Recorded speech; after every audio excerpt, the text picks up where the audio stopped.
श्री दत्त अणघा लक्ष्मी व्रतकथा. श्री दत्त अणघा देवे नमः. श्री दत्त अणघा लक्ष्मीची कथा. श्री गणेशाय नमः. श्री सरस्वत्यै नमः. श्री गुरुभ्यो नमः. श्री दत्त. गुरुभक्त दीपकाने विचारले, श्री गुरु, पूर्वी एकदा जंभासुराच्या सैन्याने इंद्रासह सर्व देवांना पराजित केले. तेव्हा भगवंतांनी दैत्यांना जिंकून देवांचे रक्षण केले असे मी ऐकले होते. ते युद्धाने की योग सामर्थ्याने हे जाणण्याची मला उत्कंठा आहे. तरी कृपा करून मला सविस्तर सांगा. यावर श्री गुरु म्हणाले, वत्सा, श्रीकृष्णाने धर्मराजाला जे सांगितले तेच मी तुला सांगतो. एकाग्र चित्ताने ऐक. श्रीकृष्ण म्हणाले, राजा युधिष्ठिरा, महर्षी अत्री हे ब्रह्मदेवाचे मानसपुत्र असून त्यांची पत्नी पतिव्रता अनुसया त्रिभुवनात प्रसिद्ध होती. त्यांच्या अद्वितीय व महान तपस्वी पुत्राचे नाव महायोगी दत्तात्रय असून तो साक्षात श्री विष्णूचा अंश होता. त्याचे नाव अणघ असेही होते.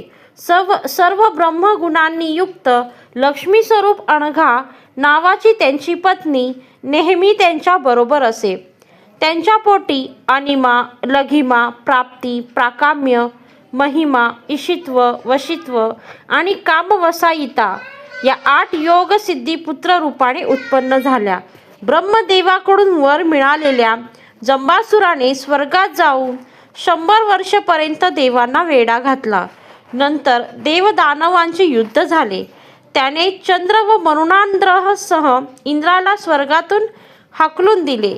यामुळे देव आपापली स्थाने सोडून पळत असता जंभादी दैत्य त्यांचा पाठलाग करीत नाना शस्त्रांचा मारा करू लागले. तेव्हा आत्मरक्षणासाठी देव विंध्य पर्वतावर योगाभ्यासरत असणाऱ्या श्री अणघ व श्री अणघा या दाम्पत्याच्या आश्रमात आले व म्हणाले, जगन्नाथा, जंब दैत्यांनी आमचा पराभव केल्यामुळे आम्ही आपल्याला शरण आलो आहोत. आपल्या चरणकमलांशिवाय आम्हाला दुसरा कोणताही आधार नाही. आमचे रक्षण करा. त्यांची करुणावाणी ऐकून भगवान अणघदत्तांनी त्या अणघा देवीला लीलेसाठी तेथेच ठेवले आणि देवांना आश्रमात निर्भयपणे राहण्यास सांगितले. ते ऐकून संतुष्ट मनाने देव आत गेले. तोवर दैत्य तेथे येऊन मोठ्याने ओरडू लागले, त्या मुनी पत्नीला पकडा, त्यांची झाडे व फुले फळे उद्ध्वस्त करा. यानंतर त्यांनी त्या अणघा देवीला मस्तकावर घेतले. ते पाहून श्री दत्तांनी ध्यानाग्नीने क्षणातच त्यांचे सामर्थ्य नष्ट केले. त्यामुळे ते दैत्य निस्तेज व ऐश्वर्यहीन झाले. यानंतर देवांनी पाठलाग करून त्यांच्यावर प्रचंड शस्त्रास्त्रांचा मारा केला. त्यावेळी ते देवशत्रू रडत ओरडत निश्चेष्ट होऊन पडले. अशा प्रकारे अणघ मुनींच्या प्रभावामुळे जंभादी दैत्य नष्ट झाले आणि सर्व देवांना पूर्वीप्रमाणे आपले स्थान प्राप्त झाले. अशा प्रकारे देवांनी अणघदत्तांचा महिमा अनुभवला. ते सर्व लोकांच्या कल्याणासाठी सदैव तत्पर असतात. त्यांनी काया वाचा मनाने त्रैलोक्याचे कल्याणच केले. भगवान अणघांनी सर्व नियम पाळून वर हात करून भ्रूमध्यावर एकटक निश्चल दृष्टी करून लाकूड, पर्वत किंवा एखाद्या शिळेप्रमाणे हालचाल न करता 3000 दिव्य वर्षे ब्रह्मोत्तर नावाचे तप केले. यावेळी महष्मती नगरीच्या कार्त्यवीर या अर्जुन राजाने त्यांची रात्रंदिवस निर्लसपणे शारीरिक सेवा व निष्ठेने पूजा अर्चा केली. तेव्हा संतुष्ट होऊन श्री अणघांनी त्या तेजस्वी राजाला 4 वर मागण्यास सांगितले. पहिला वर, आपल्याला 1000 हात असावेत. दुसरा वर, आपण कार्त्यवीर राजा अर्जुन अधर्माने वागू लागल्यास आपणास सज्जनांनी रोखावे. तिसरा वर, धर्मानेच आपण तिचे पालन करावे. चौथा वर, पुष्कळ युद्धे जिंकून हजारो वीरांना मारल्यावर आपल्याकडून बलवान शत्रूकडून आपला वध व्हावा. असे 4 वर मागितले. तेव्हा संतुष्ट झालेल्या भगवंतांनी त्याला इहलोकीच्या निष्कंटक राज्यासह सविस्तर योग अभ्यासाचे ज्ञान व अष्टसिद्धींनी युक्त चक्रवर्ती पदही दिले. यानंतर त्याने सप्तद्वीप, 7 पर्वत व 7 समुद्रांनी युक्त पृथ्वी धर्मयुद्धाने आत्मसात केली. त्या बुद्धिमान राजाचा प्रभाव असा होता की त्याने इच्छा करताच मायेने 1000 हात, रथ, ध्वज इत्यादी प्रकट होत. त्याने 7 द्वीपामध्ये विपुल दक्षिणांनी युक्त 10,000 यज्ञ केले. त्या यज्ञातील वेदी व यूप सोन्याचे होते. त्या यज्ञात सर्व देवादिक विमानात बसून येत व त्या राजाचा अलौकिक महिमा पाहून म्हणत की यज्ञ, दान, तप, पराक्रम व विद्वत्ता या बाबतीत कोणताही राजा या जगात कार्तिवीर्याची बरोबरी करू शकणार नाही. तो राजा योग सामर्थ्याने सशस्त्र होऊन 7ही द्वीपावर संचार करी. तेव्हा तो दूर असला तरी जवळ असल्यासारखा भासत असे. धर्मानुसार प्रजेचे रक्षण करणाऱ्या त्याच्या राज्यात चोरी, दुःख किंवा कष्ट नव्हतेच. तोच पशूंचे व शेतांचे रक्षण करी. तोच पाऊस पाडी. त्यामुळे त्याला मेघ म्हणत आणि योगी असल्यामुळे अर्जुन म्हणत. असे त्याने 85,000 वर्षे समुद्र वलयांकित पृथ्वीवर एक छत्री राज्य केले. तो जेव्हा सूर्यकिरणांसारखा चमकणाऱ्या 1000 हातांनी समुद्रात क्रीडा करी तेव्हा समुद्र खळबळल्याने त्यातून उठलेल्या लाटांनी प्रचंड मासेसुद्धा मरून जात. पाताळात राहणारे मोठमोठे दैत्यही दबून राहत.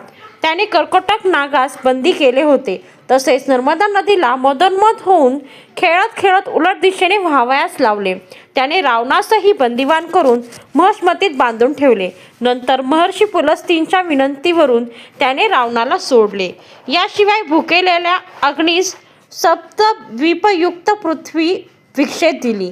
असा सर्व गुणसंपन्न राजा योगाचार्य भगवान अनघांच्या वरामुळे पृथ्वीवर प्रसिद्ध झाला. त्यामुळेच त्याला हे वैभव लाभले.